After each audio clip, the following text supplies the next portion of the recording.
बच्चों, कक्षा 6 इतिहास का हमारा दूसरा चैप्टर चल रहा है पाषाण काल। पिछली क्लास में मैंने आपको बताया था कि पाषाण काल किसे कहते हैं और पाषाण काल को कितने पार्ट में डिवाइड किया गया है। अगर आपने वो वीडियो नहीं देखी है तो पहले आप उस वीडियो को देख लीजिए, क्योंकि ये हमारा पार्ट 2 का पार्ट नंबर 2 है। पिछली क्लास में हमने पाषाण काल में जो पूर्व पाषाण काल होता है, 3 पार्ट में मैंने बताया था कि पाषाण काल को 3 पार्ट में डिवाइड किया गया। पूर्व पाषाण काल, मध्य पाषाण काल और नव पाषाण काल। मैंने पिछली क्लास में पूर्व पाषाण काल के बारे में बताया था कि पूर्व पाषाण काल में मनुष्य अपना सारा जीवन पत्थरों पे से ही डिपेंड था, क्योंकि पाषाण काल का मतलब ही पत्थर होता है। तो वो पत्थरों से ही शिकार करता था और नदियों नालों के पास वो रहता था और उसके पत्थर के हथियार जो थे वे भी बड़े सुडौल थे। लेकिन पाषाण काल, पूर्व पाषाण काल के अंत तक आते आते उसे आग का ज्ञान हो गया था। जैसे उसने 2 पत्थरों के हथियार बना रहा था, उसको रगड़ता था, तो जैसे चिंगारी उठी तो उसने आग की खोज कर ली। और उसके साथ साथ मैंने वीडियो के लास्ट में आपसे एक प्रश्न पूछा था कि पाषाण काल में आग का खोज होने के बाद उसके जीवन में क्या परिवर्तन आए। मैंने कहा था कि आप वीडियो के कमेंट बॉक्स में उसके आंसर जरूर लिखें, लेकिन मैं आपको बताता हूं क्या परिवर्तन आया होगा जब आग की खोज हो गई होगी। आग की खोज होने पर देखिए, सबसे बड़ी बात तो जब उसे आग की खोज हो गई तो पहले वो कच्चा मांस खाता था, लेकिन उसके बाद जब उसने आग की खोज हो गई तो उसने धीरे धीरे मांस को पकाना शुरू कर दिया। उसे देखा कि मांस को पकाकर खाना कच्चे खाने के मेथड ज्यादा अच्छा लगा। इसके साथ साथ उसने आग का प्रयोग करके जंगली जानवरों को डराने का काम किया, क्योंकि जंगली जानवर आग से बहुत जल्दी डर जाते हैं। तो उसने अपने एक हथियार के रूप में भी आग को यूज किया। इसके साथ साथ जब आग का प्रयोग हो गया, जैसे उसे सर्दी लगती थी तो वो आग जलाकर अपनी सर्दी को दूर कर देता था। तो इसीलिए आग के खोज से उसके जीवन में बहुत ज्यादा परिवर्तन आया। तो ये थी हमारी पूर्व पाषाण काल की बात। आज इस क्लास में हम बात करेंगे मध्य पाषाण काल की, कि मध्य पाषाण काल में आते आते उसके जीवन में क्या क्या परिवर्तन आए। जो सबसे पहला परिवर्तन था मध्य पाषाण काल में, उसने जो अपने पत्थरों के हथियार को बनाता था तो उनमें थोड़ा सा चेंजेस आ गया। उसका दिमाग डेवलप हो चुका था। तो पत्थर के हथियार पहले जो थे पूर्व पाषाण काल में बेडोल और सुरंगे थे, लेकिन इस बार उसने पत्थर के हथियारों को थोड़ा छोटा कर लिया, थोड़े नुकीले कर लिए। देखिए, आपको पत्थर के हथियार चमक भी रहे होंगे आपको मध्य पाषाण काल के। तो उस तरह के मध्य पाषाण काल के औजार यानी उपकरण पूर्व पाषाण काल की अपेक्षा आकार में छोटे हो गए। नई परिस्थिति से उसे तालमेल बैठाना था, उसने छोटे उपकरण बनाना प्रारंभ कर लिया और उसको थोड़ा नुकीले कर लिया, जिससे कि उसका काम आसानी से हो जाए। तो सबसे पहला परिवर्तन तो यही आया कि जो पूर्व पाषाण काल के हथियार थे उनकी तुलना में नए मध्य पाषाण काल के हथियार थोड़े छोटे थे और थोड़े ठीक ठाक थे, यानी नुकीले थे, जिससे कि वो अपना शिकार कर सकता था। दूसरा, जब मध्य पाषाण काल, पूर्व पाषाण काल खत्म हुआ, उसके बाद मध्य पाषाण काल हुआ, तो उसके बाद उसकी जलवायु में भी थोड़ा सा उस टाइम की जलवायु में परिवर्तन होना शुरू हो गया। जैसे जलवायु जो थी पहले की अपेक्षा थोड़ी गर्म हुई, तो गर्म होने पे क्या हुआ, जो बर्फ थी चारों तरफ बर्फ फैली हुई थी वो पिघलनी शुरू हो गई। जब बर्फ पिघलनी शुरू हो गई तो धीरे धीरे जहां पर बर्फ पिघलती चली गई वहां पर मैदान बनने चले गए। जब मैदान बन गए और जलवायु भी उपयुक्त हो गई तो वहां पर घास के मैदान उगने शुरू हो गए। और जब घास के मैदान उगे तो फिर घास को खाने वाले जानवर जैसे हमारा खरगोश, हिरण, भेड़, बकरी ये पैदा हो गए। इसके साथ साथ जब घास उगी तो कुछ तरह के अनाज भी उगने शुरू हो गए। हालांकि जिस तरह के अनाज अब होते हैं, गेहूं, इस तरह के नहीं थे, लेकिन इनसे मिलते जुलते हुए अनाज थे। इन्हीं के पूर्वज उन्हें कह सकते हैं। इस तरह के अनाज उसने देखे कि अनाज उगे, फिर उन्होंने खाया। तो खाने के बाद जो कुछ अनाज बचा तो उसने सोचा कि इस अनाज को भविष्य के लिए मैं रख लूं।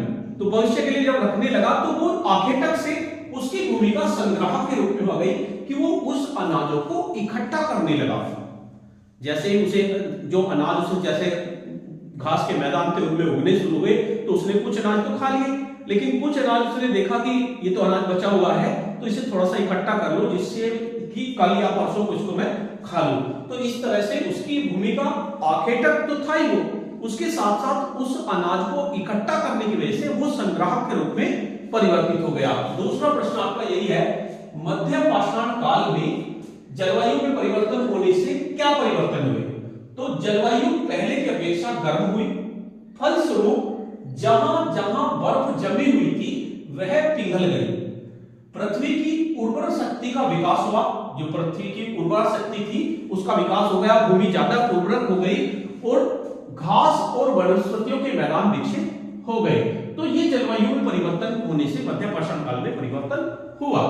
अगला प्रश्न है, मध्य पाषाण काल में मनुष्य आखेटक से संग्राहक कैसे बना? देखिए पहले वो आखेटक था, शिकार करता था, अपना सारा काम शिकार से चलाता था, लेकिन उसके बाद वो संग्राहक बन गया। किस तरह से बना? देखिए मैंने आपको बताया है, घास के मैदान विकसित होने पर घास को खाने वाले छोटे जानवर जैसे हिरण, खरगोश, भेड़, बकरी आदि पैदा हुए। भाई जब घास उत्पन्न हो गई तो घास को फिर खाने वाले भी जानवर उत्पन्न होंगे, तो उसके धीरे धीरे वे जानवर उत्पन्न होने शुरू हो गए। मानव अपने आप उगी अनाजों को एकत्रित करने लगा, तब इन घासों में कई आज के अनाजों की पूर्वज थी। जो आज अनाज पाए जाते हैं उन्हीं की पूर्वज उन घासों में थी। इनका प्रयोग मानव ने अपने भोजन में किया, इस प्रकार अब वह संग्राहक बन गया। यानी भोजन तो किया उसने, उसके साथ साथ उनको इकट्ठा करना भी उसने शुरू कर दिया, तो उसकी भूमिका आखेटक से संग्राहक के रूप में चेंज हो गई। इसके साथ साथ देखिए जब जानवर पैदा हुए तो मध्य पाषाण काल की सबसे खास बात कि उसे एक जानवर मिला, कुत्ता। तो ये प्रश्न बहुत जगह पूछा जाता है, बहुत महत्वपूर्ण प्रश्न है कि सबसे पहले मनुष्य ने किस जानवर को पाला, यानी पालतू जानवर सबसे पहले उसका कौन था? तो मनुष्य ने सबसे पहले कुत्ते को पालना शुरू किया मध्य पाषाण काल में। ये बहुत महत्वपूर्ण प्रश्न है कि सबसे पहले मानव ने किस जानवर को पालतू बनाया? तो कुत्ता मानव का प्रथम पालतू जानवर था, यानी अब वो संग्राहक भी हो गया, इसके साथ साथ जानवरों को पालना भी उसने शुरू कर दिया। सबसे पहला जो जानवर था वो कुत्ता था। नेक्स्ट प्रश्न है हमारा, मनुष्य को खेती का ज्ञान कैसे हुआ? देखिए मध्य पाषाण काल की खास बात यह भी है कि उसे धीरे धीरे खेती का ज्ञान होना भी शुरू हो गया, संग्राहक भी हो गया वो, और उसने जानवर को पालना भी शुरू कर दिया। अब बात करते हैं खेती की। उसने देखा जो आज की जो अनाज है उनकी पूर्वज उसी उगी, तो उसने उन जो अनाज को उनको खाना शुरू किया। खाने के बाद उसने सोचा कि थोड़ा सा अनाज बचा ले, तो उसने क्या किया, उन्हें इकट्ठा करना शुरू कर दिया। लेकिन क्या होता है जब हम किसी अनाज को इकट्ठा करते हैं तो ऐसा हो जाता है 2-4 दाने इधर उधर बिखर जाते हैं। वही काम उसके साथ हुआ, वो इकट्ठा कर रहा था तो सारा उसने इकट्ठा करके रख लिया, लेकिन कुछ दाने इधर उधर मिट्टी में बिखर गए। मिट्टी में बिखर गए, जैसे ही उपयुक्त परिस्थिति उसको मिली, यानी जलवायु की परिवर्तन हुआ, नमी उन्हें मिली, तो वे उन अनाजों से दूसरी फसल उग गई। उसने देखा ये फसल तो कैसे हो गई, उसने फिर देखा उनपे वही अनाज आ गया, फिर उसने इकट्ठा किया।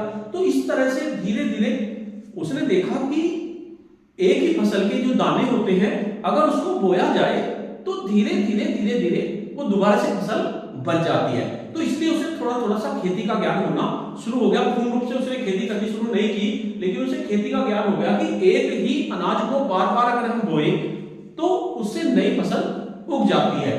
तो देखिए आपका नेक्स्ट प्रश्न है, मनुष्य को खेती का ज्ञान कैसे प्राप्त हुआ?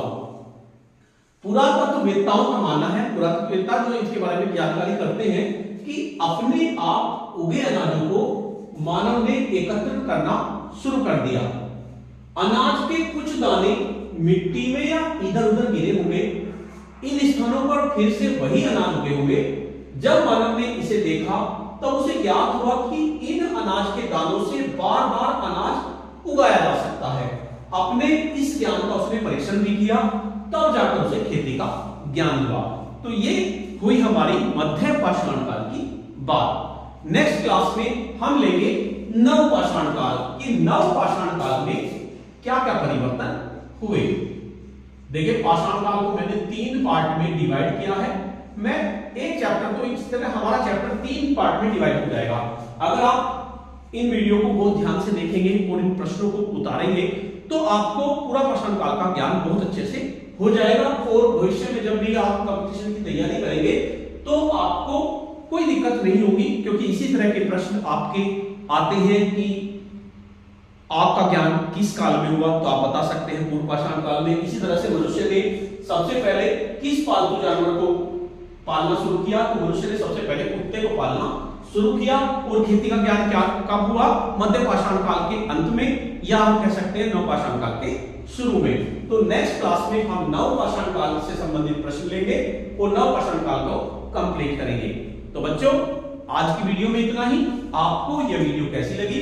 अगर आपको वीडियो अच्छी लगी तो वीडियो के कमेंट बॉक्स में जरूर लिखें और नव पाषाण काल की वीडियो का इंतजार करें। जल्द ही मैं नव पाषाण काल के बारे में आपको बताऊंगा। धन्यवाद।